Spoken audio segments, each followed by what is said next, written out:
Kenney, the founder of Here Tomorrow, to come and share a few thoughts about his organization. Thank you very much.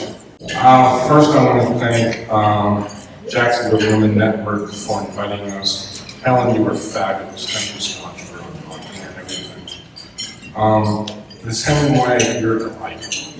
For you to come to Jacksonville and pick Jacksonville and to tell your story, thank you. Yes. Thank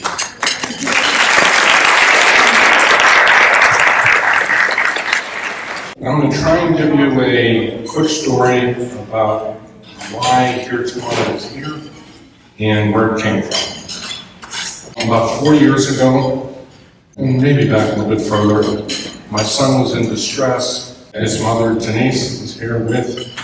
Gary was struggling so hard that Denise and I would go to the door, knock on his door, try and get him to just let us know he was alive. So we didn't know.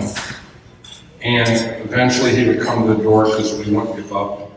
And he would say, look, I'm a man now. You have to give me my space. You have to allow me to be me. And that's hard to fight. It's hard to, what do you say? What do you come back with? And he ended that day's conversation with, when I need you, I will call you. Fast forward about a month, he did call me. He was having lots of problems with his right leg. And I came out, we met in his garage for 3 nights, for 16 or 17 hours a day, deciding whether he was going to have his leg amputated or whether it was not. What we thought he had was gangrene of the leg. And his toes were black, it was swelled the size of an elephant's leg, and I didn't know what to do. I knew how to sit and talk. I'm certainly not the most religious person in the world, but somebody gave me some words and they were not mine.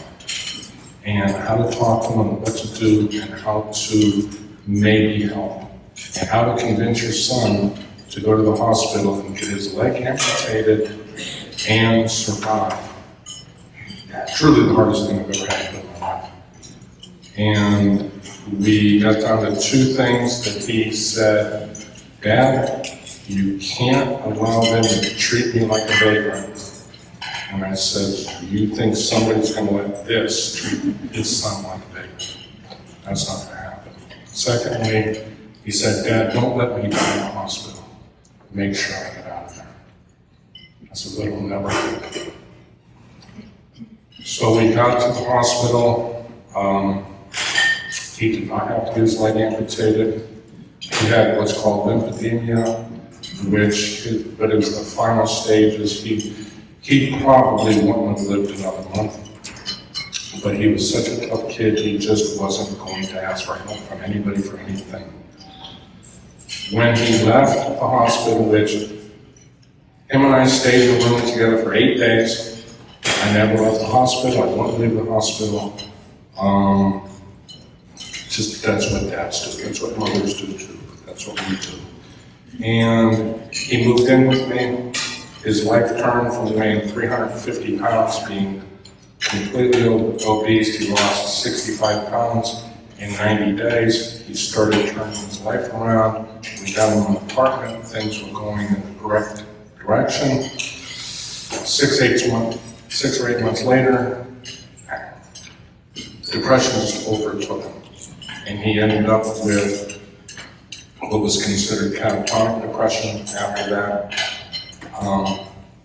I tried to go to a psychiatrist to learn how to talk to him, how to be other than a father, how to understand, how to do stuff. And I didn't do it soon enough, and I failed, and he failed, and he took his life. At his funeral, I made a commitment to myself, a promise to myself, and Denise, that we would save somebody's son, or somebody's daughter, or somebody's wife, or somebody's husband. And that would be what we were going to do with the rest of our lives. From that point, I went out and I started looking for existing foundations to see if anybody had the same thoughts. Very difficult to find. Very, very difficult to find. Sort of decided maybe I'll do it on my own. And then I found a small foundation that was trying to put things together. I needed a little help, a little stuff, and they had a superstar in that foundation. He's here, his name's Nelson Bradshaw. And Nelson helped convince me that maybe our marriage was it. Maybe if we came together, we could do this. Because everybody else wanted to do something that dealt with education. I'm about, let's do something that helps somebody now. Okay, education's a wonderful thing. I'll be dead by the time we can educate the world. But boy, let me help somebody today. Today. Not down the road. If you help them today, the education will fall right on top of itself. So we started looking for an executive director. I found the toughest woman in this room. Her name's Anna Edwards. She's right over there.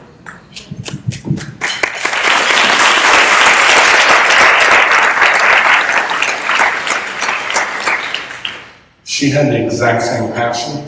She saw what I saw, and nobody else saw what I saw. And I think different. I am who I am. But she was that person. She was like, we can do this. This is right.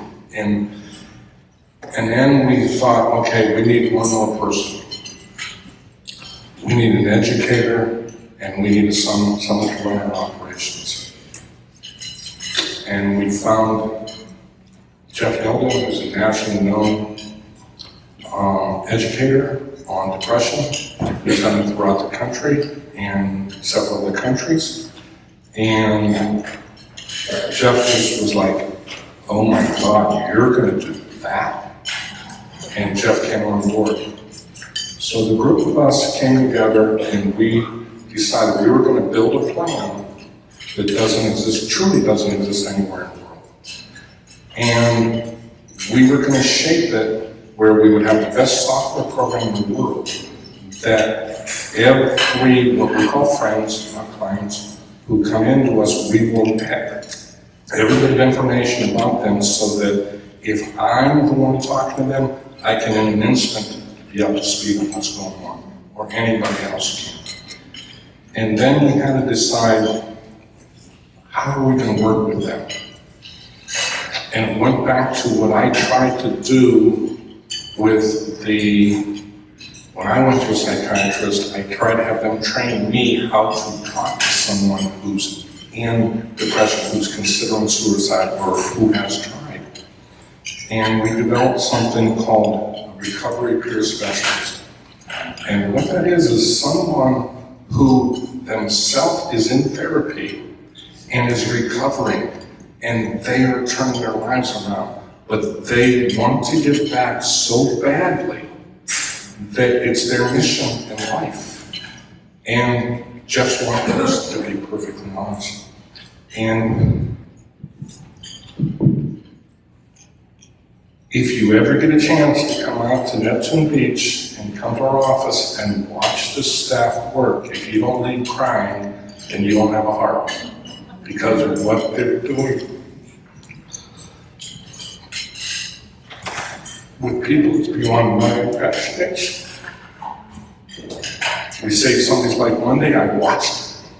Saved somebody's life Tuesday, I watched it. And I thought, God, we saved one person's life this year. What a magical thing. So what we're doing is filling a gap right now where when someone reaches out through a suicide hotline and says, I need help, we are taking them from that second, because it's coming to us, and we are either inviting them into our place, talk to them as long as it takes. There's no 30 minutes or hour or whatever that we have to, I'm sorry, you have to do something else. There's none of that. We'll drive to their place to help them if we have to. We will put them in therapy. National average is 33 days. Ours is under 24 hours that we can get you in therapy anywhere. And that was one of the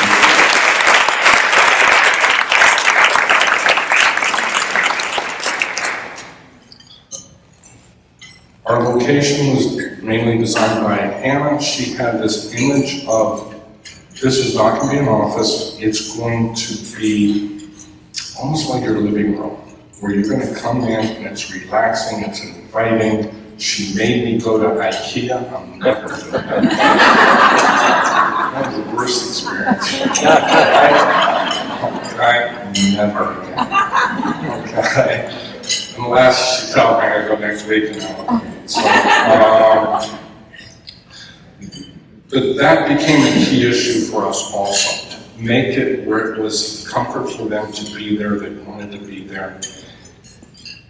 And from that point today, now we've been functioning for 7 months now. Okay, we started this 14 months ago. Hannah and Jeff wanted to go.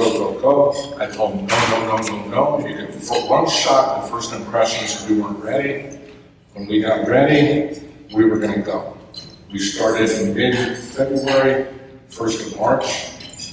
Our numbers to date, we are working with 229 people in 7 months.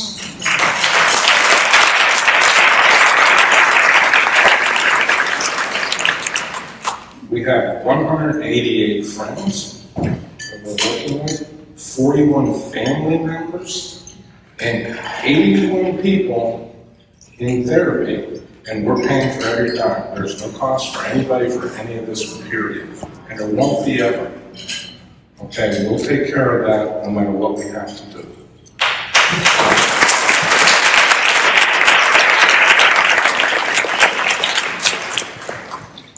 So in closing, simply what we really are, we're just people trying to help other people truly to be here tomorrow.